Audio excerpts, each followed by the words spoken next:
रामगडमधील व्यक्तीचा मृतदेह प्रवरा नदीपात्रात आढळला, तपास सुरू. रामगड येथील गल्ली क्रमांक 6 मध्ये राहणारे ज्ञानेश्वर सुखदेव बर्डे, अंदाजे वय 38 ते 40 यांचा मृतदेह प्रवरा नदीपात्रातील नावघाट पुलाखाली पाण्यावर तरंगताना काही लहान मुलांना दिसला. मुलांनी आरडाओरड केल्यानंतर नागरिकांनी तात्काळ पोलिसांना याची माहिती दिली. बेलापूर आउटपोस्टचे पोलीस नंदू लोखंडे आणि संपत बडे तात्काळ घटनास्थळी पोहोचले. त्यांनी मृतदेह बाहेर काढला आणि ज्ञानेश्वर बर्डे यांची ओळख पटवली. त्यांच्या मृत्यूचे कारण अद्याप स्पष्ट झालेले नाही.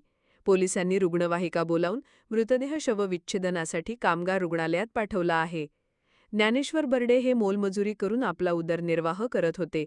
त्यांचे वडील सुखदेव विठ्ठल बर्डे आणि आई औंसाबाई सुखदेव बर्डे हे देखील मोलमजुरी करूनच कुटुंबाचा खर्च भागवतात. शवविच्छेदनानंतरच ज्ञानेश्वर यांच्या मृत्यूचे नेमके कारण समोर येईल अशी अपेक्षा आहे. पोलीस या प्रकरणाचा अधिक तपास करत आहेत.